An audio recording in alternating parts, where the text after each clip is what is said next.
Constitutional bodies, तो इसमें हम पढ़ने जा रहे हैं constitutional bodies and important for both prelims and mains.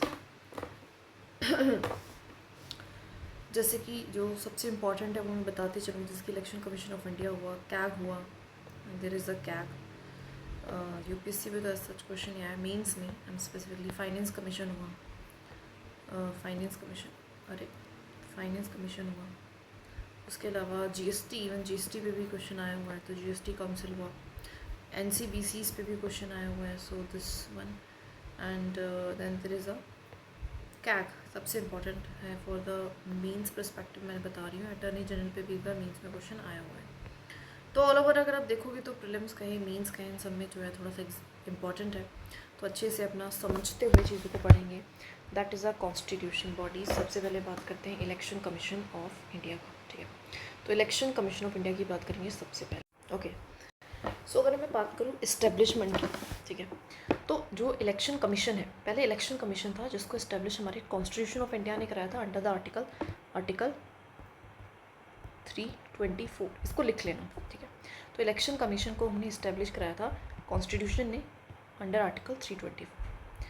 ये एक ऑटोनॉमस कॉन्स्टिट्यूशनल अथॉरिटी, ऑटोनॉमस का मतलब है कि अपने अकॉर्डिंग काम करने वाली एक कॉन्स्टिट्यूशन के थ्रू बनाई गई अथॉरिटी है, जो कि रिस्पॉन्सिबल है, जो कि जिम्मेदार है एडमिनिस्टरिंग इलेक्शन प्रोसेसेस, एडमिनिस्टर करने के लिए इलेक्शन के प्रोसेस को in India at both central and state level, ठीक है। तो एडमिनिस्टर करती है इलेक्शन प्रोसेसेस को, ठीक है, देखती है, देखभाल करती है, जो भी करना होता है इलेक्शन से रिगार्डिंग ये वो सारा काम करती है, सारी जिम्मेदारी इसी की है, सेंट्रल एंड स्टेट लेवल दोनों की, ठीक है। तो इसकी इस्टेब्लिशमेंट हुई थी उस टाइम की बात हम बता रहे हैं, ठीक है। कंपोजिशन, अब इसमें कितने लोग हैं, देखिए पहले मैं बता देती हूँ, इसमें ऐसा सच नहीं लिखा हुआ है। पहले जो है इसमें सिर्फ एक ही पर्सन था जो कि इलेक्शन कमिश्नर था, तभी इसमें लिखा है ना इलेक्शन कमीशन लिखा हुआ है सिंपल। लेकिन उसके बाद क्या होता है कि टू इलेक्शन कमिश्नर्स को और ऐड कर दिया जाता है सिंस 1993 के बाद से, क्योंकि बर्डन थोड़ा ज़्यादा था, काम ज़्यादा था। दैट इज़ ऐसा बोला गया कि देखो एक जो है एक बंदा कहाँ तक करेगा, और जो सिंपल जो पहला पर्सन था उसको हमने क्या बना दिया, चीफ इलेक्शन कमिश्नर बना दिया। मतलब पहले क्या था, एक ही पर्सन था, अब क्या है 1+2 है, एक चीफ है, बाकी 2 अदर इलेक्शन कमिश्नर है। प्रेसिडेंट ऑफ इंडिया अपॉइंट करते हैं, बेसिक चीज़ है। तो क्या अपॉइंटमेंट कौन करेगा, प्रेसिडेंट। जितनी भी जनरली कॉन्स्टिट्यूशनल बॉडीज़ हैं, है ना, जितनी भी कॉन्स्टिट्यूशनल बॉडीज़ के हेड हैं, चेयरमैन हैं, मेंबर्स होते हैं, उनकी अपॉइंटमेंट प्रेसिडेंट ही करता है, ठीक है। ये मोटा मोटा ये याद रखना। फंक्शंस क्या है, पावर्स क्या है, तो सबसे पहले इसका काम क्या है, या फिर इसके पास क्या काम करने का अधिकार है। कंडक्टिंग इलेक्शंस, ये रिस्पॉन्सिबल है इलेक्शंस को कंडक्ट कराने के लिए लोकसभा के, that is house of the people, Rajya Sabha के, that is council of state, state legislative assemblies के, as well as the offices of the president and the vice president. तो स्टेट के जितने इलेक्शन होते हैं, स्टेट लेवल के, यूनियन के जितने, नेशनल लेवल के जितने इलेक्शन होते हैं, साथ में प्रेसिडेंट एंड वाइस प्रेसिडेंट के भी इलेक्शंस कंडक्ट कराता है। It conduct both general elections and by elections. General elections तो पता ही है जो हर 5 साल में होते हैं। बाई इलेक्शंस होते हैं जो कि जैसे कि कोई सीट वैकेंट हो गई है, खाली होगी, कोई सीट वैकेंट खाली हुई, 1-2 सीट खाली हुई है, तो इस पर इलेक्शन तो कराना पड़ेगा, तो उसके लिए इलेक्शन करना है, तो उसको हम कहते हैं बाई इलेक्शंस। तो ये दोनों काम कराता है। साथ में सुपरविजन एंड कंट्रोल, ये सुपरवाइज करता है, प्रिपेयर करता है इलेक्टोरल रूल्स को, रजिस्ट्रेशन करता है वोटर्स की, एंड इंश्योर करता है कि फ्री एंड फेयर इलेक्शंस हमारे होते रहे, ठीक है। तो सुपरवाइज कर रहा है और प्रिपेयर कर रहा है इलेक्टोरल रूल्स को। इलेक्टोरल रूल्स का मतलब क्या होता है, एक लिस्ट है जिसमें लिखा होता है कि कौन कौन लोग जो है इलेक्शंस दे सकते हैं। रजिस्ट्रेशन करता है वोटर्स की, इंश्योर करता है फ्री एंड फेयर इलेक्शन, और ये फ्री एंड फेयर इलेक्शंस को कंडक्ट कराने में हेल्प करता है। डिसाइड भी करता है on any matters related to the qualifications of candidate and eligibility for elections. साथ में जो भी इलेक्शन लड़ने के लिए लोग आ रहे हैं, तो क्या वो क्वालिफाई हैं लड़ने के लिए, जो कैंडिडेट्स हैं उनकी एलिजिबिलिटी को भी वो चेक करता है, ठीक है। इस चीज़ को देख लेना। 1 मिनट रखिए, मैं एक बार ना कन्फर्म कर लेती हूँ कि जो इलेक्टोरल रोल्स हैं, है ना, कि इलेक्टोरल रोल्स हैं क्या, सरल भाषा में ये क्या है, क्या ये इलेक्शंस में वोट देने वाले लोगों की ही लिस्ट है या फिर कुछ और है। आई थिंक तो वही है, बट ठीक है, एक बार लेट्स देख लेते हैं ना। ओके, या list of people who are allowed to vote, जैसे कि मैंने बताया था कि वही लिस्ट है लोगों की जो कि वोट देंगे। अलॉटेड पावर्स, इसके पास अलॉट करने की भी पावर है। तो ये क्या अलॉट करता है बेसिकली? सो ये इंश्योर करता है compliance with model code of conduct during election. सबसे पहले तो ये भी देखता है कि जो मॉडल कोड ऑफ कंडक्ट है, मॉडल कोड ऑफ कंडक्ट क्या होता है? एक ऐसा तरीका है कि किस तरीके से आपको बिहेव करना है, किस तरीके से आपको चीज़ों को प्रैक्टिस में लाना है, प्रैक्टिस करनी है चीज़ों की इलेक्शंस के दौरान। जो पॉलिटिकल पार्टीज़ होती हैं लाइक अपने कैंपेन वगैरह में, तो उसका एक कोड होता है, तो उसको ये इंश्योर कराता है कि हाँ ये फुलफिल हो। Resolve dispute related to the election process, election process में काम कराने की उसमें कोई भी प्रॉब्लम आती है तो वो भी रिजॉल्व करता है। Takes decisions on election related petitions and complaint, election से रिलेटेड जो पेटिशंस है, जो कंप्लेंट्स हैं, उसको भी देखता है। डीलिंग विद डीलिमिटेशन, ये ओवरसी करता है delimitation of constituencies based on the guidelines set by the delimitation commission. अब ये क्या है देखो, इसका मतलब कुछ नहीं है, इसका मतलब सिंपल सा ये है, डीलिमिटेशन ऑफ कॉन्स्टिट्यूएंसीज। देखिए जो हमारी कॉन्स्टिट्यूएंसीज हैं उनकी बाउंड्रीज़ को चेंज करना, ठीक है, इसको हम कहते हैं डीलिमिटेशन। तो जो कॉन्स्टिट्यूएंसीज की बाउंड्रीज़ को चेंज करना है उस चीज़ को भी देखता है बेस्ड ऑन द गाइडलाइंस जो कि डीलिमिटेशन कमीशन सेटअप करता है कि किस किस तरीके से डीलिमिटेशन कमीशन बैठता है जो कि डिसाइड करता है कि किस तरीके से हमारा जो है दैट इज़ किस तरीके से बाउंड्रीज़ को चेंज करना है, कहाँ की चेंज करना है, सीट्स बढ़ानी है घटानी है, सारी चीज़ से रिगार्डिंग, और ये उस चीज़ की इम्प्लीमेंटेशन को देखता है। रेगुलेटिंग पॉलिटिकल पार्टीज़, ये रजिस्टर भी करता है पॉलिटिकल पार्टीज़ को, एलोकेट भी करता है election symbols to parties and candidates.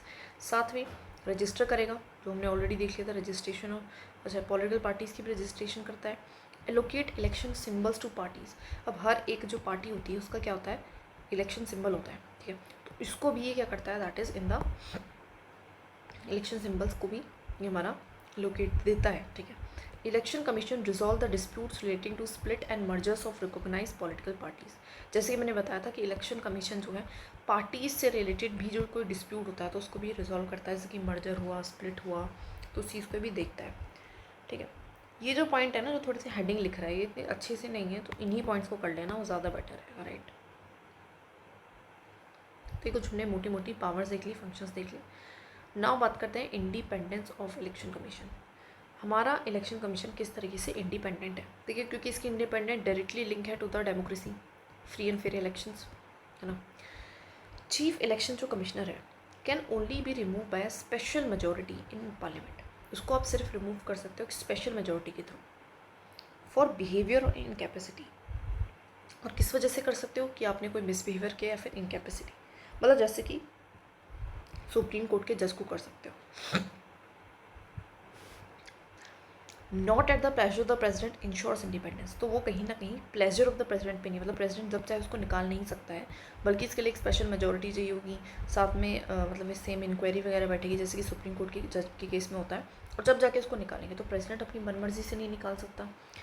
Service protection, chief election commissioners conditions can not be change to his disadvantage after appointment. इसका मतलब सिंपल ही होता है, देखिए कि आप ऐसी कोई कंडीशंस जो है, कंडीशंस, हालात, सैलरी वगैरह, आप तब तक उनको चेंज नहीं कर सकते टू हिज डिसएडवांटेज। इसका मतलब है घटा नहीं सकते हो अपॉइंटमेंट हो, अपॉइंटमेंट से पहले आप कुछ भी कर दो, अपॉइंटमेंट के बाद कंडीशंस को चेंज नहीं कर सकते हो, ठीक है। दूसरा है जो अदर इलेक्शन कमिश्नर्स हैं उनको आप रिमूव कर सकते हो सिर्फ और सिर्फ based on chief election commissioner की रिकमेंडेशन पे, है ना, कि जो चीफ इलेक्शन कमिश्नर ने बोल दिया हटा दो तो हटा दिया जाएगा। ऑल्दो ये एडवांटेज नहीं है, डिसएडवांटेज है, बट ठीक है, यहाँ पे लिखा हुआ है तो हमें पता होना चाहिए। तो इस तरीके से इंडिपेंडेंस है। बाकी जो इनकी सैलरी होती है वो चार्ज डाउन होती है ना, ये चार्ज डाउन होती है, नहीं होती, शायद नहीं होती, एक मिनट लेट मी चेक। चलो खैर, जो इंडिपेंडेंस से रिगार्डिंग है ना, ये हमारे मेंस का टॉपिक है, मेंस में वैसे हम कवर कर लेंगे, वेरी नो, ठीक है। इश्यूज़ क्या है, अब इससे रिगार्डिंग प्रॉब्लम्स क्या है? तो सबसे पहले कोई क्वालिफिकेशन स्पेसिफाइड नहीं है, कॉन्स्टिट्यूशन कोई भी डिफाइन नहीं करता कि क्या क्वालिफिकेशन होनी चाहिए। टेन्योर भी क्लियर नहीं है, जो टेन्योर है इलेक्शन कमीशन का वो भी मेंशन नहीं किया है। पोस्ट रिटायरमेंट अपॉइंटमेंट के बारे में भी नहीं बताया। जो रिटायर्ड इलेक्शन कमीशनर के मेंबर्स हैं उनको आप अभी भी अपॉइंट कर सकते हो to the government positions affecting independence. अगर उनकी रीअपॉइंटमेंट हम कर देंगे तो इससे कहीं ना कहीं क्या है, जो है इसकी इंडिपेंडेंस नहीं बनेगी। इंडिपेंडेंस कैसे नहीं बनेगी? देखो, उसको पता है कि मेरे को ना, अभी मैं इलेक्शन कमीशन में काम कर रहा हूँ, तो अगर मैं किसी एक पार्टी को फेवर कर दूँ तो मुझे मन चाहिए पोस्ट मिल जाएगी इसके बाद, तो रीअपॉइंटमेंट नहीं है, तो दैट इज़ वाई, तो इस तरीके से वो बाइस्ड डिसीजन ले सकते हैं। तो इस तरीके से ये सारे इश्यूज़ है, इंडिपेंडेंस है। जनरली मीन्स का टॉपिक ज़्यादा था, बट खैर हमें तब भी पता होना चाहिए, प्रीलिम्स मीन्स सेंट्रिक सेम ही है। कुछ आर्टिकल्स दे रखे हैं। आर्टिकल 324 ये कहता है grant election commission authority and responsibility for conduct elections. ये हमारी अथॉरिटी दे रहा है। 325 यूनिफॉर्म इलेक्टोरल रूल्स की बात कर रहा है। 326 बात करता है यूनिवर्सल फ्रेंचाइज की। सारे मत भी याद करो, ये याद कर लेना।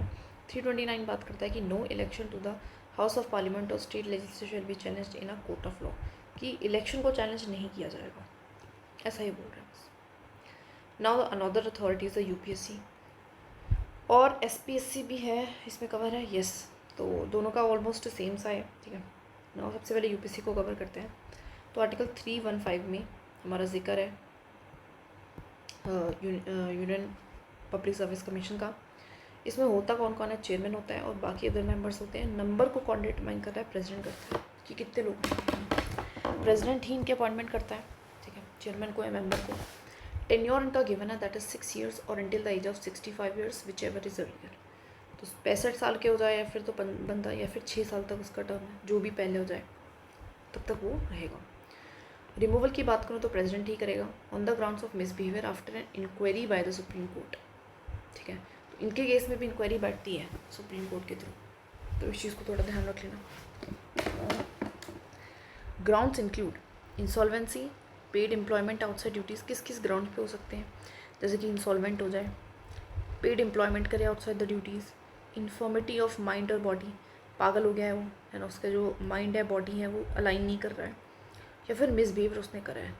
कॉन्स्टिट्यूशन डिफाइन करता है मिसबिहेवियर को फॉर द यूपीएससी चेयरमैन और members as being involve on benefiting from any government contract और agreement except as a regular share holder in a company. तो मिसबिहेवियर को यहाँ पे थोड़ा सा डिफाइन करा हुआ है कॉन्स्टिट्यूशन, तो थोड़ी अजीब सी बात होगी, कहीं नहीं किया, बस यूपीएससी के केस में मिसबिहेवियर को क्या कर दिया? डिफाइन कर दिया। बस इतना ध्यान रखना है प्रीलिम्स के लिए, ठीक है। तो रिमूवल के ग्राउंड्स दे रखे हैं। रिमूव कौन करेगा? प्रेसिडेंट, और इंक्वायरी भी होगी सुप्रीम कोर्ट के थ्रू, ठीक है। बस इतना ही मेंशन है, ठीक है। तो कोई स्पेशल मेजॉरिटी वगैरह वगैरह नहीं चाहिए होती है इसके लिए, सिंपल प्रेसिडेंट करेगा, बस इंक्वायरी बैठेगी सुप्रीम कोर्ट के थ्रू। ग्राउंड्स दे रखे हैं insolvency, paid employment outside duties, infirmity of mind and body, based behaviour, इस तरीके से।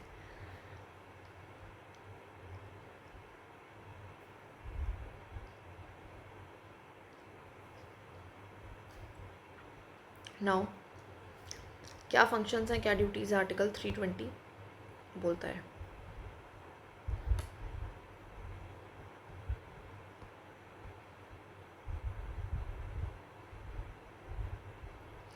Conduct examination for all India services, central services, group A and B services. Conduct examination, उसको examination conduct कराने की ज़रूरत है, कराता है ये ऑल इंडिया सर्विसेज की, सेंट्रल सर्विसेज की and group A and B की सर्विसेज की। रिक्रूटमेंट मेथड्स के एग्ज़ाम्स कराना, इंटरव्यूज़ कराना, प्रमोशंस करना, ठीक है। एडवाइजरी रोल भी है इसका बहुत सारी चीज़ों में, जैसे कि रिक्रूटमेंट रूल्स एंड प्रमोशंस किस हिसाब से उससे रिगार्डिंग जो रूल्स हैं। Disciplinary cases against civil servants, तो अगर कोई डिसिप्लिनरी केस होता है अगेंस्ट सिविल सर्वेंट तो उसमें अपना एडवाइस दे सकते हैं कि क्या करना चाहिए क्या नहीं करना चाहिए। Principles for appointment, promotions and transverse, उससे रिगार्डिंग भी चीज़ें बताते हैं। Pension claims and other service related matters, ठीक है। तो ये इसलिए करते हैं, that is pension claim and other service related matters से भी एडवाइस दे सकते हैं। प्रेजेंटिंग एनुअल रिपोर्ट, और ये एनुअल रिपोर्ट देते हैं हर साल अपने प्रेसिडेंट को रिगार्डिंग इट्स फंक्शनिंग, ठीक है। अपॉइंटमेंट कौन कर रहा है? प्रेसिडेंट। रिमूवल कौन कर रहा है? प्रेसिडेंट। और रिपोर्ट भी किसको दे रहे हैं? हमारे, दैट इज़ प्रेसिडेंट को। ध्यान रखना है इस चीज़ को। रिस्ट्रिक्शंस क्या है इनकी एडवाइस में? देखो ये एडवाइस ऑफ कोर्स बाइंडिंग नहीं होती गवर्नमेंट में, इसके डिसएडवांटेज में भी लिख सकते हैं। मैटर्स जैसे कि रिजर्वेशन पॉलिसी से रिगार्डिंग हुआ, सर्विस कोटाज हुई, आउटसाइड इट्स परव्यू है तो उस पर कुछ भी नहीं बोल सकता है। कंपोजिशन देख लेते हैं। क्वालिफिकेशन क्या है इनकी? At least half of the members must have held a government office for at least 10 years, कि 10 साल तक कम से कम उन्होंने सर्विस में काम किया हो सरकार की, आधे लोगों ने कम से कम। No specific academic qualification prescribe, कोई अकेडमिक क्वालिफिकेशन नहीं दे रखी, बस इतना ही एक्सपीरियंस के बारे में बोल रखा है, वो भी half of the member, 50% of the members eligible नहीं है रीअपॉइंटमेंट के लिए। ध्यान रखना है यहाँ पे रीअपॉइंटमेंट नहीं हो सकती है।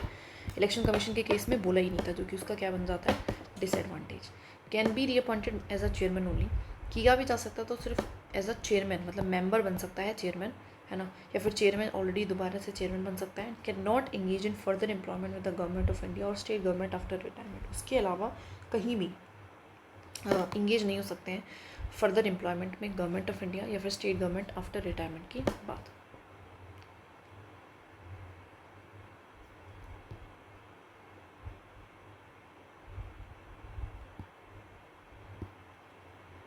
ठीक है। नाउ इंडिपेंडेंस किस तरीके से है, सिक्योरिटी ऑफ टेन्योर है मेंबर्स की, कोई भी ऐसे नहीं निकाल सकता, इंक्वायरी बैठेगी from the court, right. Conditions of service can not be alter to their disadvantage after appointment, जैसे मैंने बताया ये जनरली सबके केस में होता है कि जो कंडीशंस हैं सर्विसेज के आप उनको ऑल्टर नहीं कर सकते हो टू देयर डिसएडवांटेजेस, मतलब जैसे कि सैलरी अभी 1 लाख थी तुम उनको घटा के जब उनकी अपॉइंटमेंट हुई तो 80,000 नहीं कर सकते हो, ना कोई और condition. Expenses are charge on the consolidated fund of India ensuring financial autonomy, जो भी खर्चा आता है, जो भी खर्चा एक्सपेंस आता है वाइल कंडक्टिंग द एग्जामिनेशन और इंटरव्यूज़ वगैरह समथिंग, तो उसका जो भी खर्चा आता है वो charge on the consolidated fund of India. इसका मतलब क्या है कि सिंपली दैट जो भी खर्चा होगा वो चार्ज है यहाँ पे, है ना, चार्ज है, राइट। तो इसका मतलब क्या है, दैट इज़ कि इस पर वोट नहीं होगी इन अ पार्लियामेंट और ये निकलता रहेगा पैसा बिना किसी रोक के, तो एक तरीके से फाइनेंशियल ऑटोनॉमी को दी गई है। बाकी जो चेयरमैन है यूपीएससी का on ceasing to hold office is not eligible for further employment, और रीअपॉइंटमेंट नहीं कर सकते हैं ना, बेसिक है। और जो यूपीएससी के मेंबर है अगर वो चाहे तो उनको अपॉइंट किया जा सकता है, लेकिन एज अ चेयरमैन या फिर एसपीएससी का चेयरमैन या फिर यूपीएससी का चेयरमैन उसके अलावा कहीं नहीं किया जा सकता। नॉट एलिजिबल फॉर रीअपॉइंटमेंट नहीं हो सकती है। बेसिक चीज़ हमने देख ली, तो इंडिपेंडेंस मेंटेन करने के लिए है, क्वालिफिकेशन हमने देख ली है, ठीक है, ड्यूटीज़ वगैरह हमने देख ली है, आर्टिकल, ठीक है, मोटा मोटा क्या आर्टिकल, अपॉइंटमेंट कौन कर रहा है, प्रेसिडेंट 315, रिमूवल कौन कर रहा है, प्रेसिडेंट, लेकिन आफ्टर द सुप्रीम कोर्ट की इंक्वायरी, और कुछ हमारे क्या दे रखे हैं, दैट इज़ ग्राउंड्स दे रखे हैं, और मिसबिहेवियर उसमें से डिफाइन भी किया है इसके केस में। रिमूवल हमने देख लिया, अपॉइंटमेंट हमने देख लिया, क्वालिफिकेशन क्या दे रखी है कि ओनली 50% द मेंबर को एटलीस्ट 10 साल का एक्सपीरियंस होना चाहिए इन द गवर्नमेंट सर्विस में, कोई एजुकेशन क्वालिफिकेशन तो दे नहीं रखी है। टेन्योर कितना दे रखा है, दैट इज़ द 6 ईयर्स या फिर 65 ईयर्स, जो कि विच एवर इज अर्लियर। और फंक्शंस हमने देख लिया कि मेन एग्जामिनेशन कराता है और एडवाइस देता है चीज़ों से रिगार्डिंग। इंडिपेंडेंस किस तरीके से, एक्सपेंसेस चार्ज ऑन है ना, उनको प्लेजर ऑफ द प्रेसिडेंट पे, मतलब एक तरीके से उनको निकालना इतना आसान नहीं है, रीअपॉइंटमेंट कहीं हो नहीं सकती है, ये सारी चीज़ें। और एक और फाइनेंशियल ऑटोनॉमी, मतलब उनके पास वही चार्ज ऑन करके, और सर्विसेज को आप उनके डिसएडवांटेज में कम नहीं कर सकते। ओके, सो यस, हमने मोटा मोटा देख लिया, रिमूवल देख लिया, फंक्शंस, ड्यूटीज़, रिस्ट्रिक्शंस क्या है ना, इंडिपेंडेंस वगैरह देख लिया, that is it. Now reports, of course they also submit an annual report देते हैं प्रेसिडेंट को, which is then tabled in the parliament के सामने रखी जाती है। पार्लियामेंट में discuss the report but can not interfere with its decisions, parliament चाहे तो उसको डिस्कस कर सकता है, लेकिन ऑफ कोर्स उसके डिसीजंस में इंटरफेयर नहीं कर सकता। लिमिटेशंस क्या है, कमियाँ क्या है, can not directly enforce it's recommendation, directly आप इसको इन्फोर्स नहीं कर सकते उसकी रिकमेंडेशन को। लिमिटेड है, सिर्फ इसका जो है एडवाइजरी फंक्शन है, फाइनल डिसीजंस वही गवर्नमेंट के पास रहता है, and can not address policy issues या फिर रिजर्वेशन मैटर्स से रिगार्डिंग कुछ भी नहीं बोल सकता है। तो ये सारी इसकी लिमिटेशंस है, बेसिक चीज़ें हमने देख ली। Now same state public service commission, इसका भी कॉन्स्टिट्यूशनल बेसिस आर्टिकल 315 है, ये भी एक एडवाइजरी बॉडी की तरह करती है। बस ध्यान रखने वाली बात है कि यहाँ पे जो है चेयरमैन मेंबर्स, इनकी अपॉइंटमेंट गवर्नर कर रहा था, वहाँ पे प्रेसिडेंट। मेंबर्स को एक्सपीरियंस होना चाहिए पब्लिक एडमिनिस्ट्रेशन या प्रोफेशन में। फंक्शंस क्या है इसके, वही एग्जामिनेशंस कराता है स्टेट सर्विसेज के लिए, सेम वही एडवाइस करता है गवर्नर को appointment, promotion, transfer with in the state services के रिगार्डिंग। इंडिपेंडेंस, मेंबर जो है वो प्रोटेक्ट करते हैं बाय द, इनको सिक्योरिटी ऑफ टेन्योर है, can not be removed except by the president, का जो रिमूवल है वो प्रेसिडेंट करता है, तो ये ध्यान रख लेना थोड़ा सा। और सेम ग्राउंड्स पे होते हैं, जैसे कि मतलब इंक्वायरी बैठेगी सुप्रीम कोर्ट में, साथ में ग्राउंड्स भी सेम है, ठीक है। सर्विसेज को आप ऑल्टर नहीं कर सकते, मतलब कम नहीं कर सकते टू इट्स डिसएडवांटेज। फंक्शंस क्या है, पावर्स क्या है, तो रिकमेंडेशंस देते हैं, है ना, regarding the appointment, promotion, disciplinary action with the state civil services, conduct examination conduct कराते हैं for recruitment and provide advice to the state government on the personnel matters पे, ठीक है। इंपॉर्टेंट आर्टिकल्स क्या है, article 315 to 323 relates to the composition, powers and functions of SPSC, ठीक है। 320 article क्या है, specify function like advising on recruitment, transfers and disciplinary actions for state services, तो ये स्पेसिफाई करता है फंक्शंस को, जैसे कि एडवाइस देना रिक्रूटमेंट से रिगार्डिंग, ट्रांसफर से रिगार्डिंग, डिसिप्लिनरी एक्शन से रिगार्डिंग, बस यही है, ज़्यादा कुछ नहीं था, मोटा मोटा है, बस इतना ध्यान रखने वाली बात है कि जो अपॉइंटमेंट वाला काम है वो गवर्नर कर रहा है, एडवाइस भी गवर्नर को देगा, रिपोर्ट भी गवर्नर को देगा, और बस जस्ट जो रिमूवल है बाकी सारी चीज़ें जो वो as same as a UPSC के मेंबर्स ही हैं। इनकी रीअपॉइंटमेंट हो सकती है क्योंकि ये एसपीएससी से यूपीएससी में भी जा सकते हैं, है ना, उस तरीके से हो सकती है, मतलब वैसे किसी और जगह पे अपॉइंटमेंट नहीं हो सकती रीअपॉइंटमेंट, राइट। बाकी functions, limitations, role, responsibility almost same है, ठीक है, that is it. Now our next is that is finance commission. Okay, तो ये हमारे कौन से आर्टिकल में है, तो आर्टिकल 280 हमारे जो इंडियन कॉन्स्टिट्यूशन का है वो इससे रिगार्डिंग बात करता है। इसका जो सबसे प्राइमरी लॉज है, जो सबसे महत्वपूर्ण, जो सबसे इंपॉर्टेंट काम है वो ये है कि रिकमेंडेशन देता है regarding the distribution of the net proceeds of taxes between the centre and the state. कि प्राइमरी रोल क्या है, रिकमेंडेशन देना distribution of net proceeds of taxes, जो भी टैक्सेस का पैसा है, ठीक है, गवर्नमेंट के पास, उसको किस तरीके से हमें डिस्ट्रीब्यूट करना है सेंटर एंड स्टेट के बीच में, तो उसका मेन प्राइमरी रोल इससे रिगार्डिंग है। कंपोजिशन की बात करूँ तो इसमें चेयरमैन होता है और 4 मेंबर्स होते हैं, 1 चेयरमैन 4 मेंबर्स, जिनकी अपॉइंटमेंट सेम प्रेसिडेंट ही कर रहा है। Members should have expertise in public affairs, इतना लिखा हुआ है कि जो मेंबर्स हैं क्वालिफिकेशन के नाम पे कि वो एक्सपर्टाइज होनी चाहिए पब्लिक अफेयर्स में, इकोनॉमिक्स में, एडमिनिस्ट्रेशन में, एंड मेंबर्स एलिजिबल भी होनी चाहिए रीअपॉइंटमेंट के लिए, है ना, ये मतलब एलिजिबल है हमारे रीअपॉइंटमेंट के लिए, ठीक है, ध्यान रखना। नाउ फंक्शंस क्या है, वे जैसे मैंने बताया, तो रिकमेंडेशन देते हैं फाइनेंशियल डिस्ट्रीब्यूशन पे, ये डिटरमाइन करते हैं कि किस तरीके से जो है revenue from the taxes share होना चाहिए स्टेट एंड सेंटर के बीच में। ग्रांट इन एड से रिगार्डिंग भी रिकमेंडेशन देते हैं कि क्या ग्रांट्स देनी है स्टेट्स को नीड में, या फिर specially those with physical deficit, या फिर जिनका घाटा चल रहा है ना, जिनकी रेवेन्यू कम है और एक्सपेंडिचर बहुत ज़्यादा है, तो इनको कितना फ़ंड देना है, कितना ग्रांट देना है सेंटर को, स्टेट में को। रिव्यू ऑफ फिजिकल स्टेटस, साथ में असेस करता है फाइनेंशियल हेल्थ कैसी है हमारे स्टेट्स के, प्रोवाइड रिकमेंडेशंस भी ये देता है, ठीक है। रिपोर्ट्स क्या है, तो submit a report to the president every 5 year, every 5 years. Report भी देते हैं हमारे सेम हर 5 साल में, और आउटलाइन रिकमेंडेशन देते हैं किस तरीके से फिजिकल डिस्ट्रीब्यूशन होना चाहिए। इंडिपेंडेंस, मेंबर्स इंडिपेंडेंट हैं, can not be removed except with the president, का रिमूवल सिर्फ प्रेसिडेंट कर सकते हैं, उसके अलावा कोई भी नहीं। और सिक्योरिटी ऑफ जो टेन्योर है वो भी हमारे यहाँ पे है 5 साल की, है ना। तो बेसिक मोटा मोटा हमने देख लिया फाइनेंस कमीशन के बारे में, ठीक है। इंपॉर्टेंट है, पता होना चाहिए हमें कि कौन मेंबर है। वही अपॉइंटमेंट, देखो उसका अपॉइंटमेंट, रिमूवल, रिपोर्ट वगैरह सब वो किसको दे रहा है, प्रेसिडेंट को दे रहा है। इसमें 5 मेंबर्स हैं, 1 चेयरमैन प्लस 4 मेंबर्स, है ना, 5 साल की टर्म होती है। मेन काम इसका हमने देख ही लिया, दैट इज द आर्टिकल 280 है, सबसे इम्पोर्टेंट चीज़ है। Okay, now GST council. अगर मैं बात करूँ जीएसटी काउंसिल की, तो ये भी अपने आप में इम्पोर्टेंट हो जाता है। सी डायरेक्ट क्वेश्चंस भी आ सकते हैं प्रीलिम्स में, लाइक मेंबर्स, जो छोटे मोटे फैक्ट होते हैं। साथ में GST council like physical federalism में जो है ना, फिजिकल फेडरलिज्म जनरली क्वेश्चन आते हैं मीन्स में, तो उसकी पर्सपेक्टिव से इंपॉर्टेंट हो जाता है। इसका कॉन्स्टिट्यूशन बेसिस क्या है, आर्टिकल 279A ने इस्टेब्लिश करा है GST council through 101st constitution amendment act 2016 की, ठीक है। तो उसको हमने 101st कॉन्स्टिट्यूशन अमेंडमेंट एक्ट से इस्टेब्लिश करा था। इसका मेन टास्क क्या है, ओवरसी करना एंड रिकमेंडेशंस देना, देखना, चीज़ों को देखता भी आए और रिकमेंडेशन भी देता है ना। किसी चीज़ को देखते हैं तो अपनी सलाह भी देखते हैं गुड्स एंड सर्विसेज टैक्स के इश्यूज़ पे। इसमें होता कौन कौन है, देखो यूनियन फाइनेंस मिनिस्टर्स का चेयरमैन होता है, union ministers of state for finance इसके मेंबर होते हैं, और स्टेट के फाइनेंस मिनिस्टर्स भी इसके मेंबर्स होते हैं, ठीक है। तो ध्यान रख लेना, union finance minister is the chairman, union minister of state for finance, ये भी यूनियन का ही मिनिस्टर है लेकिन स्टेट फॉर फाइनेंस करके ये भी का मेंबर होता है, और जो स्टेट के फाइनेंस मिनिस्टर्स हैं वो भी इसके मेंबर होते हैं। नाउ फंक्शंस क्या है, ये रिकमेंड करता है जीएसटी रेट्स क्या होंगे गुड्स एंड सर्विसेज पे, कोई भी इशू है उसको एड्रेस करेगा regarding the implementation of GST. Changes recommend करता है जीएसटी के लॉज में एंड एडमिनिस्ट्रेशन में, कि लॉज कैसे होने चाहिए, जीएसटी की रेट्स कितनी होने चाहिए, एडमिनिस्ट्रेशन किस तरीके से बेहतरीन करे उसके इम्प्लीमेंटेशन को। एडवाइस करता है compensation to states for revenue loss due to GST implementation. साथ में ये भी बोलता है, देखो जीएसटी को जब इम्प्लीमेंट हुआ, पहले जो टैक्सेस हैं वो हमारे डायरेक्ट पैसा किसको जाता था, स्टेट को, अब किसके पास जा रहा है, सेंटर को। सेंटर क्या करेगी, दोनों को बांट देगी, स्टेट के बीच में, सेंटर के बीच में, और फिर स्टेट को भी अलग तरीके से बांटेगी। तो इस चीज़ से रिगार्डिंग कि अगर जो उनका किसी भी स्टेट का लॉस हुआ है तो उसको कंपनसेशन देना पड़ेगा, तो उससे रिगार्डिंग भी ये कहता है, एडवाइस देता है। इंडिपेंडेंस कैसे है, while it compromises both union and state representative, दोनों इसमें यूनियन है स्टेट है.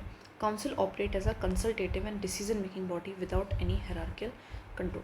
ये ध्यान रखने वाली बात ये है कि एक तरीके से consultative and decision making body की तरह करती है, कोई हायरार्कियल कंट्रोल इसमें नहीं है ना. तो मतलब सारे लोग ऐसे बैठेंगे टेबल पर और अपनी अपनी बात रखेंगे, इस तरीके से क्या करिए काम करिए.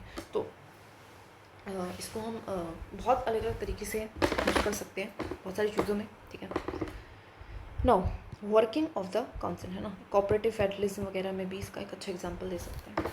Working of the council, meetings, decisions taken in council meetings, जो भी डिसीजंस काउंसिल्स की मीटिंग में लिए जाते हैं वो क्वेरम के साथ लिए जाते हैं of half of the total members. कम से कम हाफ तो लोग चाहिए जब भी कोई भी डिसीजन आपको लेना है तो, है ना, प्रेजेंट चाहिए. और डिसीजन मेकिंग कैसे होगी, जिसमें आपको 3/4 मेजोरिटी चाहिए. मतलब अगर हाफ, जैसे कि 100 लोग हैं तो 100 में से 50 जो हैं वो लोग आने चाहिए एटलीस्ट. ठीक है, क्वेरम हाफ है. और उसमें से भी एटलीस्ट जो 3/4 है, 3/4 का मतलब क्या हो जाएगा हमारे यहाँ पे, सब थोड़ा सा कटेगा कुटेगा नहीं है बट ठीक है कोशिश कर लेते हैं. जिसको हमने कोशिश कर ली दैट इज़ 1, उसके बाद हमारा 2 है, देन 5, 12.5 × 3 मतलब 36 और 0.5 को अगर करेंगे तो 15 मतलब 1.5 हो जाएगा. सो 37.5 मतलब 37 वोट्स चाहिए एटलीस्ट, या 38 वोट्स चाहिए आउट ऑफ 50 जब जाके जो है डिसीजन लिया जाता है. ठीक है. Present and voting. ठीक है. सेंट्रल गवर्नमेंट, उसमें भी ये सिचुएशन होती है कि जो 38 वोट है उसमें से भी जो 1/3 है वो सेंट्रल गवर्नमेंट की वोट होनी चाहिए एंड जो 2/3 है वो स्टेट गवर्नमेंट की वोट होनी चाहिए. तो उसका जो वर्किंग और उसका डिसीजन लेने का जो तरीका है वो वहाँ पर काफ़ी अलग है और ज़्यादा से ज़्यादा इस तरीके से कि स्टेट को एम्पावर कर रहा है. ठीक है. वैलिडिटी ऑफ प्रेसिडेंट्स, काउंसिल जो है वो, काउंसिल की जो प्रेसिडेंट्स है वो वैलिड रहती है even if there are vacancies हैं, डिफेक्ट्स हैं कॉन्स्टिट्यूशन में, अपॉइंटमेंट में और प्रोसीजर इरेगुलरिटीज़ हैं not affecting the cases direct. Validity of proceedings क्या कह रहा है, जो काउंसिल की प्रोसीडिंग्स है वो रिमेन वैलिड, वो हमेशा वैलिड रहती है even if there are vacancies, अगर कुछ कमियां भी हैं, डिफेक्ट्स हैं कॉन्स्टिट्यूशन में या फिर अपॉइंटमेंट में या फिर प्रोसीजरल इरेगुलरिटीज़ में not affecting the case merits. ठीक है. नाउ बेसिकली मैं काम देखा समझ लिया. नाउ काम समझ लिया, independence, functions, composition, constitution basis सब समझ लिया. आगे बढ़ते हैं. Now national commission for SC, ST and OBC. ठीक है. तो नेशनल कमीशन फॉर SC देखते हैं. कॉन्स्टिट्यूशनल बेसिस इस्टेब्लिश हुआ ये under the article 338 of the constitution. जैसे मतलब कॉन्स्टिट्यूशन आया था उसी टाइम पे जनरली ये हमारा एक कमीशन था दैट इज़ NCSC. मतलब एक तरीके से it was not actually commission. इसका एवोल्यूशन अगर थोड़ा बहुत मुझे याद है जो, तो वो इस तरीके से था कि एक मेंबर बॉडी थी वो, फिर उसके बाद इसको एक कमीशन बना दिया गया था और उसके बाद उसमें से 2 कमीशन निकल गए थे that is SC and ST का. खैर, तो ये अंडर आर्टिकल 338 के आती है और 89th कॉन्स्टिट्यूशनल अमेंडमेंट एक्ट के थ्रू ये बनी है. ठीक है. इसका एम क्या है, वही सेफगार्ड करना, प्रमोट करना वेलफेयर हमारी शेड्यूल कास्ट का. फंक्शंस क्या कर लेगा, इन्वेस्टिगेट करता है, मॉनिटर करता है कि जो भी इम्प्लीमेंटेशन हो रही है सेफगार्ड प्रोविजंस SC के अंडर द कॉन्स्टिट्यूशन, है ना, कि कॉन्स्टिट्यूशन में जो भी सेफगार्ड दिया गया है क्या उसका इम्प्लीमेंटेशन हो रहा है.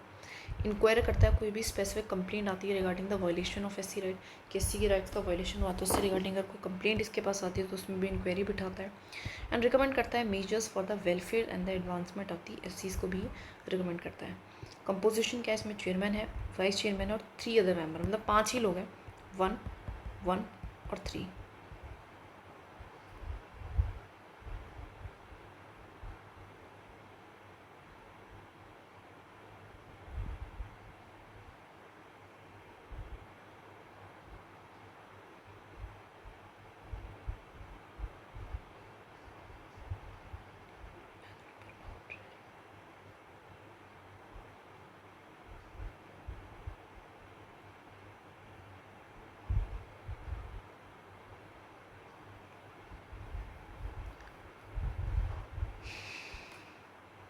ओके. सो चेयरमैन है, वाइस चेयरमैन है, 3 अदर मेंबर्स हैं. पावर्स की बात करूँ तो कमीशन के पास पावर है टू समन द विटनेस, कि वो इकट्ठा कर सकते हैं विटनेस को, डिमांड कर सकते हैं एविडेंस को, इन्वेस्टिगेट कर सकते हैं कंप्लेंट्स अबाउट SCs को. ठीक है. Power to summon the witness, कि आप बुला सकते हो विटनेस को, डिमांड कर सकते हो, एविडेंस मांग सकते हो, इन्वेस्टिगेट भी कर सकते हो जो भी कंप्लेंट आती है अबाउट SCs. तो इस तरीके से सिविल कोर्ट की पावर उनके पास होती है. ठीक है. कौन सा कॉन्स्टिट्यूशनल अमेंडमेंट एक्ट है, कौन सा आर्टिकल है, ध्यान रखना. तो SC के लिए 338 और अमेंडमेंट कौन सा है, 89th. Now national commission for scheduled tribe constitutional basis को क्रिएट करा अंडर द आर्टिकल 338A, वही कॉन्स्टिट्यूशन के 89 कॉन्स्टिट्यूशन अमेंडमेंट एक्ट के थ्रू। इसका मेन फोकस है welfare of the scheduled tribes पे, कि किस तरीके से भला किया जाए, वेलफेयर किया जाए शेड्यूल्ड ट्राइब्स का।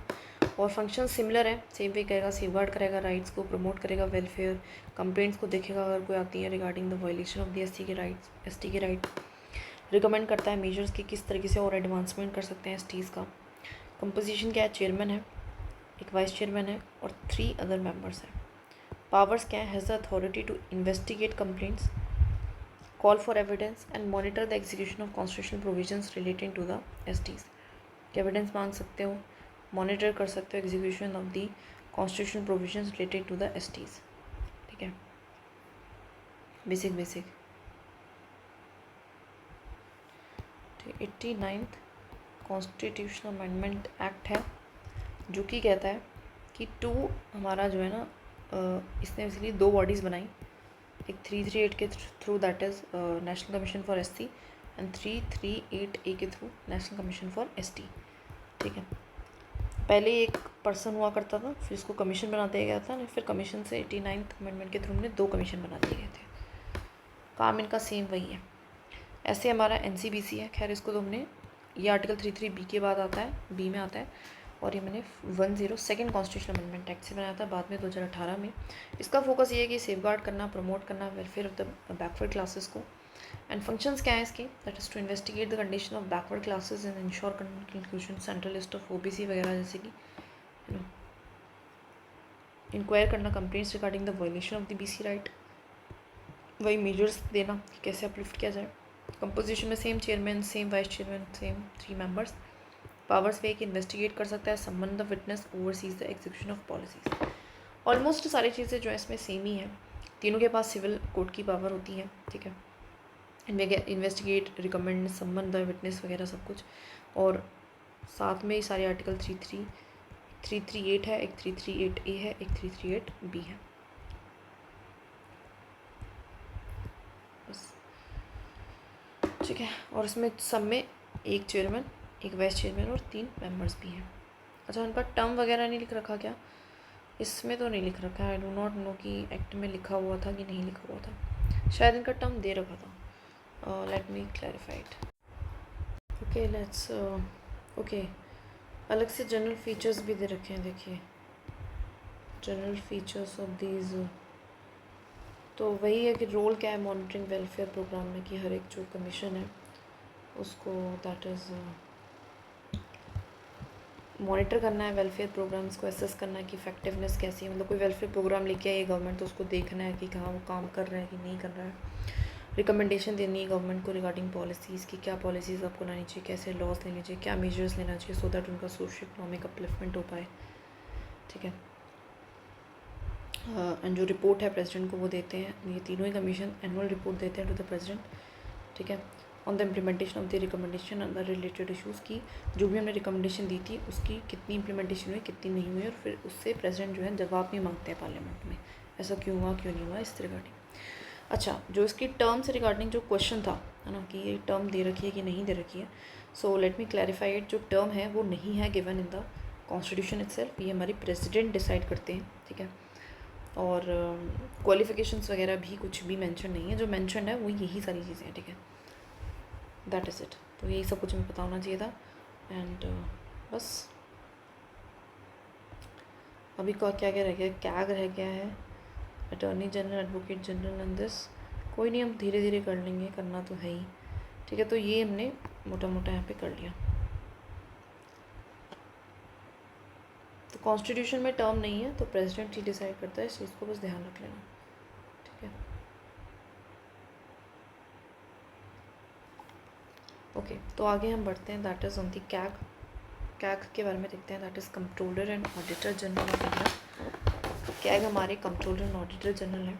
कॉन्स्टिट्यूशनल प्रोविजंस क्या हैं इनसे रिगार्डिंग, आर्टिकल 148 है, जो कि इस्टेब्लिश करते हैं office of the controller and auditor general के बारे में।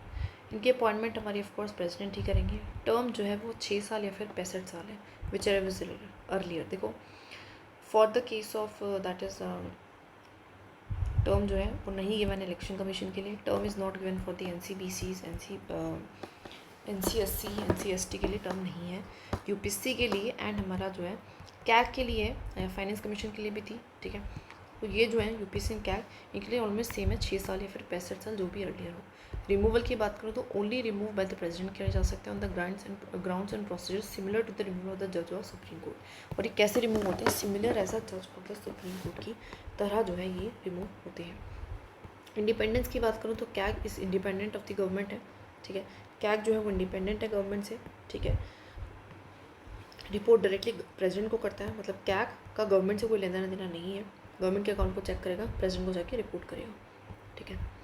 And is not subject to the direction of the executive in discharging its functions. और वो डायरेक्शंस के, मतलब जो एग्जीक्यूटिव है, जो गवर्नमेंट है, वो उसके डायरेक्शंस के अकॉर्डिंग काम नहीं करता है, अपने अकॉर्डिंग काम करता है। तो इस तरीके से वो इंडिपेंडेंट है। और इंडिपेंडेंस देखें तो not eligible for further reappointment नहीं हो सकती, ठीक है। कैग को आप बहुत आसानी से आर्बिट्ररीली हटा नहीं सकते हो, only through a procedure similar to the removal of the जज ऑफ द सुप्रीम कोर्ट। जैसे आप सुप्रीम कोर्ट के जज को हटा सकते हो, सिर्फ उसी तरीके से हटा सकते हो, जो कि अपने आप में काफ़ी मुश्किल प्रोसेस है। उसकी जो सैलरी है, जो लीव राइट्स हैं, पेंशन और रिटायरमेंट एज है, can not be alter to its disadvantage after the appointment. जैसे कि मैंने बताया, वही जो कंडीशन, सर्विस कंडीशंस, उनको आप उनको डिसएडवांटेज में ऑल्टर नहीं कर सकते after the appointment. It operates autonomously from the executive and has functional independence to audit and report on government finances। ये ऑपरेट करती है autonomously from the executive. Operate करेगी ऑटोनोमसली, मतलब अपनी तरीके से काम करती है फ्रॉम द एग्जीक्यूटिव। एंड उसके जो फंक्शनल इंडिपेंडेंस है, मतलब वो जो भी काम कर रही है वो इंडिपेंडेंट होकर करती है। बस सीधी सीधी बात ही है, इधर उधर घुमाने की जरूरत नहीं है, ठीक है। तो ना ही तो इसकी रिअपॉइंटमेंट हो सकती है, ना ही इसको इसके टेन्योर की भी इसको सिक्योरिटी आर्बिट्रली नहीं हटा सकते, इसकी कंडीशंस को भी आप डिसएडवांटेज में नहीं कर सकते, और ये अपना तरीके से ऑटोनोमस होकर काम करती है। ना ड्यूटीज़ क्या है, पावर्स क्या है, मेन इसका काम क्या है? दैट इज़ ऑडिट करना अकाउंट्स को। जो यूनियन है, जो स्टेट गवर्नमेंट है, कैग ऑडिट करती हैं जितनी भी गवर्नमेंट रिसिप्ट्स होती हैं, एक्सपेंडिचर होती है, including the consolidate fund of India and public account से जितना भी पैसा क्या है, खर्च हुआ है, इन सबको ऑडिट करती है। Government companies and corporation, CAG audit करता है accounts of all government own companies and statutory corporations को। ये ऑडिट करते हैं जो भी अकाउंट्स है, जितने भी गवर्नमेंट ओन्ड कंपनीज हैं, है ना, उन सबके अकाउंट्स को क्या करती है, ऑडिट करती है। एंड स्टैट्यूटरी कॉर्पोरेशंस को भी। और अकाउंट्स, अगर हम लोकल बॉडीज़ की बात करें तो उनके पास अथॉरिटी की वो ऑडिट कर सकती हैं लोकल बॉडीज़ को, but such audits are done on request. Generally वो रिक्वेस्ट पे किए जाते हैं, अपनी मर्जी से नहीं। तो जनरली जो सेंटर है, जो स्टेट है, उनकी अकाउंट्स को क्या करती है, ऑडिट करती है ना। रिपोर्ट्स की बात करूँ तो कैग सबमिट एनुअल रिपोर्ट देती है किसको, प्रेसिडेंट को, जो कि रिप्रेजेंट करता है इनको to the parliament and to the state legislature, ठीक है। ना की रिपोर्ट क्या क्या वो देती है, तो रिपोर्ट देती है कैग ऑन यूनियन अकाउंट्स पे, स्टेट गवर्नमेंट अकाउंट्स पे। परफॉर्मेंस ऑडिट रिपोर्ट्स देती हैं जो कि कवर करते हैं स्पेसिफिक गवर्नमेंट स्कीम्स को, मतलब कि कैसी परफॉर्मेंस रही, इसको कहते हैं परफॉर्मेंस ऑडिट रिपोर्ट, कि परफॉर्मेंस बेसिस है। कंपाइलेंस ऑडिट रिपोर्ट देती है जो कि डिटेल बताता है वायलेशन ऑफ लॉज और रेगुलेशन, की आपने कंपाइलेंस, आपने कहाँ पे लॉज को आप कंप्लाई नहीं कर पाए हो, कहाँ पे कर पाए हो, तो इससे रिगार्डिंग भी है। तो ये सारी हमारी क्या देती है, रिपोर्ट देती है। पावर्स क्या है, तो वही कंडक्ट कर सकता है performance audits to assess the efficiency and effectiveness of the government programmes and project. मतलब कोई भी प्रोजेक्ट लिया, कोई भी प्रोग्राम लिया, बहुत ज़्यादा पैसा जा रहा था, तो गवर्नमेंट ने उस चीज़ की कैग ने उसकी परफॉर्मेंस ऑडिट कर ली कि जो आप पैसा दे भी रहे हो, क्या उसके अकॉर्डिंग परफॉर्मेंस आ रहा है, outcome as per the desire result आ रहा है, जितना पैसा फूक रहे हो उतना कुछ रिजल्ट भी आ रहा है। तो उसको चीज़ को दे सकती है, जिससे कि एफिशिएंसी एंड इफेक्टिवनेस पता चलती है गवर्नमेंट प्रोग्राम्स या प्रोजेक्ट्स के बारे में। Power to recommend improvements in financial management and accountability है। उसके पास पावर है, क्षमता है कि वो रिकमेंड कर सकती है इंप्रूवमेंट्स, किस तरीके से किया जा सकते हैं फाइनेंशियल मैनेजमेंट में। CAG reports are examined by the public account committee. Already हम पढ़ के आए हैं, जो कैग है उसकी रिपोर्ट को पब्लिक अकाउंट कमेटी और डिटेल से पढ़ती एग्जामिन करती है, which hold the government accountable for audit finance, और इस तरीके से वो गवर्नमेंट को अकाउंटेबल ठहराती है। ये गाइड है, फ्रेंड है, फिलोसफर है to the public account committee. इसको हम गाइड भी कहते हैं, गाइडेंस दे रही है, दोस्त भी, और एक फिलोसफर भी है पब्लिक अकाउंट कमेटी के लिए, ठीक है। तो ये सारी पावर्स हैं इसकी। कॉर्पोरेशन से रिगार्डिंग देखें तो कैग ऑडिट करते हैं जितनी भी गवर्नमेंट कंपनीज हैं, PSUs हैं एंड स्टैट्यूटरी बॉडीज़ हैं। Some corporations are audited by private auditors appointed in consultation with the CAG who may conduct supplementary audits if needed. वो कह रहा है कि जो कुछ कॉर्पोरेशन हैं उनकी ऑडिटिंग लेकिन प्राइवेट ऑडिटर्स ही करते हैं, जिनकी अपॉइंटमेंट होती है वो कंसल्ट करके कैग को, जो कि साथ में, मतलब प्राइवेट तो करेगा, साथ साथ में अपना भी खुद का सप्लीमेंट्री ऑडिट कर सकते हैं अगर ज़रूरत पड़ती है तो। कॉरपोरेशन जैसे कि LIC RBI उनके audit solely bye private auditors, कुछ ऐसी भी कॉरपोरेशन जैसे कि LIC RBI उनको खुद ही प्राइवेट ऑडिटर्स ही ऑडिट करते हैं with no CAG involvement. CAG का इसमें कोई रोल नहीं होता है। And submit reports directly to the parliament, और डायरेक्टली वो जो है रिपोर्ट्स जो है पार्लियामेंट को दे देते हैं। ये बेसिक चीज़ हमने देख ली, ठीक है। मतलब एक्सेप्शंस बता रखी हैं, बाकी कुछ नहीं है। That is it, we have done the CAG. And CAG अपने आप में बहुत ही इंपॉर्टेंट है, मैं पहले ही बता देती हूँ। ऑलमोस्ट 1 पेज पे आ गया कैग, है ना। यस, कैग हमारा 1 पेज पे आ गया। इस पेज को बार बार याद करो यार, जितनी बार हो सकता है उतनी बार याद करो।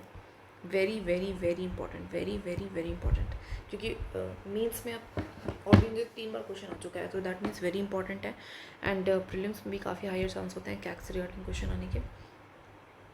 And CAG can be use in multiple examples as well as accountability वगैरह, तो थोड़ा सा इस पर ध्यान रखना है। करंट अफेयर्स में भी जो चीज़ें ऑलरेडी मेंस में पूछी गई है ना, तो उसका जो अगर करंट अफेयर्स में वो आती हैं तो उनको और अच्छे से हमें पढ़ना है।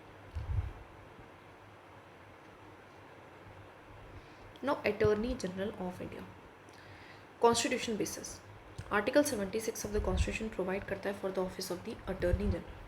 Attorney General of India क्या है, हमारा ऑफिस है, ठीक है, जो कि आर्टिकल 76 में उनकी बात करते हैं। इसके मेन काम क्या है, फंक्शंस क्या है। ये लीगल एडवाइज़र है, ये चीफ लीगल एडवाइज़र, एक तरीके से लॉयर होता है, is a lawyer of the government. Chief legal adviser है गवर्नमेंट ऑफ इंडिया के लिए। ये रिप्रेजेंट करता है गवर्नमेंट को supreme court and high courts में, तो गवर्नमेंट का लॉयर टाइप है और गवर्नमेंट को रिप्रेजेंट करेगा कोर्ट्स में। Opinion and assistance, legal advice देता है प्रेसिडेंट को लीगल मैटर्स पे, और कोर्ट केसेस में अपीयर होता है on the behalf of the government और any cases involving the public interest, या फिर किसी ऐसे केसेस में भी बैठ सकता है जहाँ पे कोई पब्लिक इंटरेस्ट भी इन्वॉल्व हो रहा हो। इसमें कुछ पार्लियामेंट की भी इसके पास रोल होते हैं, इसके पास राइट है कि वो स्पीक कर सकता है, even take part in the proceedings of both the houses of parliament या फिर उनकी जॉइंट सिटिंग्स में। एंड सेम वो पार्टिसिपेट कर सकता है किसी भी पार्लियामेंट्री कमेटी में जिस in which he is named as member. लेकिन ध्यान रखने वाली बात है, जिसमें उसको मेंबर बनाया गया है but does not have right to vote. लेकिन वो पार्लियामेंट में बैठ सकता है दोनों हाउसेज में, ठीक है, पार्टिसिपेट कर सकता है, बोल सकता है, लेकिन वो वोट नहीं कर सकता बिकॉज वो मेंबर नहीं है of course. And same with the parliamentary committee, जिसमें भी वो मेंबर है, जिसमें वो मेंबर है उसमें वो बैठ सकता है, पार्टिसिपेट कर सकता है, लेकिन वोट नहीं कर सकता है। इस चीज़ का ध्यान रखना, ठीक है। इंडिपेंडेंस एंड टेन्योर, देखो ऐसा क्यों है ऐसा कि वो बोल सकता है, सुन सकता है, पार्ट ले सकता है, क्योंकि देखो वो क्या है, लीगल एडवाइज़र है, तो उसको गवर्नमेंट की बातों को रखना पड़ेगा कोर्ट में या फिर किसी भी तरीके से, तो गवर्नमेंट के बेसिस पे जवाब देने की उसकी जिम्मेदारी है, तो वहाँ पे देना पड़ेगा। नाउ इंडिपेंडेंस क्या है इसकी, अपॉइंटेड इसकी प्रेसिडेंट करता है, इसका फिक्स टेन्योर नहीं है, ये भी प्रेशर ऑफ द प्रेसिडेंट पे रहता है। तो सिर्फ कैग का, फाइनेंस कमीशन का, और अभी तक हमने देखा था इलेक्शन कमीशन का जो है, इनका जो है हमारा, सॉरी इलेक्शन कमीशन का था नहीं, सॉरी यूपीएससी का इनका हमारा जो है टेन्योर फिक्स है, बाकी किसी का टेन्योर फिक्स नहीं है। ये प्लेजर ऑफ द प्रेसिडेंट पे काम करते हैं, मतलब प्रेसिडेंट चाहे तो जब चाहे इनको निकाल सकते हैं। रिज़ाइन और remove by the president, resign भी किसको करेगा, प्रेसिडेंट को, और रिमूव भी प्रेसिडेंट कर सकते हैं। Is not debarred from the private legal practice, ध्यान रखने वाली बात ये है कि साथ में, because is a legal adviser, है ना, गवर्नमेंट पोस्ट पे भी है, कॉन्स्टिट्यूशन पोस्ट पे बेसिकली, लेकिन तब भी अपना प्राइवेट प्रैक्टिसेस को कैरी ऑन कर सकता है। क्या लिमिटेशंस है, तो कैन नॉट एडवाइज और hold a brief against the government of India और एनी केस इन्वॉल्विंग इट, तो एडवाइस नहीं कर सकता, और होल्ड अ ब्रीफ अगेंस्ट मतलब ही गवर्नमेंट के एडवाइस अगेंस्ट नहीं कर सकता है। Require government permission to defend in criminal prosecution और to accept dictatorships in companies, और जैसे कोई होता है ना कि क्रिमिनल केसेस लेना वगैरह, तो उसके लिए उसको गवर्नमेंट की परमिशन लेनी पड़ती है, या फिर एक्सेप्ट डिक्टेटरशिप इन कंपनीज, ठीक है। डायरेक्टरशिप मतलब अगर आप किसी कंपनी का डायरेक्टर बनाना है इस पर्सन को, है ना, जो कि ऑलरेडी क्या है, अटॉर्नी जनरल है, तो उसके लिए भी परमिशन लगेगी गवर्नमेंट की। कैन ओनली एडवाइस दे सकता है डिपार्टमेंट्स, PSU सबको, through the ministry of law and justice, सिर्फ एडवाइस दे सकता है, मतलब एडवाइजरी रोल है उसका, है ना, ऐसा तो नहीं कि उसकी बात मानी जाएगी। तो ये सारी कुछ इसकी लिमिटेशंस हैं। यस, एडवोकेट जनरल सेम है लेकिन स्टेट गवर्नमेंट के लिए, तो उसका कॉन्स्टिट्यूशन बेसिस 165 आर्टिकल है। ये प्रोवाइड करता है for the office of advocate general in each case, each state basically, appointed by the governor of the respective state, और इसकी जो अपॉइंटमेंट है वो गवर्नर करता है रिस्पेक्टिव स्टेट की। फंक्शंस क्या है, legal adviser to the state government, act as a chief legal adviser to the state government, एक तरीके से चीफ लीगल एडवाइज़र है स्टेट गवर्नमेंट के लिए, represent the state in the high court and the other court, और ये क्या करता है, रिप्रेजेंट करता है स्टेट को हाई कोर्ट में, अदर कोर्ट में, ओपिनियन क्या है, एडवाइस क्या है, provide legal advice to the state government on various issues, ठीक है, और अपील करता है केसेस में जहाँ पे भी स्टेट गवर्नमेंट की पार्टी होती है। सिंपल, इसका भी मतलब सेम ही चीज़ है, ये भी हमारा बैठ सकता है हमारे स्टेट लेजिस्लेचर्स वगैरह में, सेम सब कुछ सेम है। जिस ध्यान रखने वाली बात क्या है कि अपॉइंटमेंट गवर्नर कर रहा है और प्लेजर ऑफ द गवर्नर पे ही ऑफिस में रहता है, और उसका रिमूवल और रिज़ाइन भी गवर्नर को ही किया जाता है, फिक्स्ड टेन्योर इसका भी नहीं है। बस इतना ही फ़र्क है, वहाँ पे प्रेसिडेंट और यहाँ पे हमारा दैट इज़ गवर्नर, बाकी चीज़ें ऑलमोस्ट तो सेम है, ठीक है। और आर्टिकल ये 165 और ये हमारा 76। Now special officer for linguistic minorities, ये आर्टिकल 350B के तहत एक ऑफिस है that is special officer for linguistic minorities करके ऑफ द इंडियन कॉन्स्टिट्यूशन। इसके मेन फंक्शंस क्या है, काम क्या, रोल क्या है, रिप्रेजेंटेशन ऑफ लिंग्विस्टिक माइनॉरिटीज़।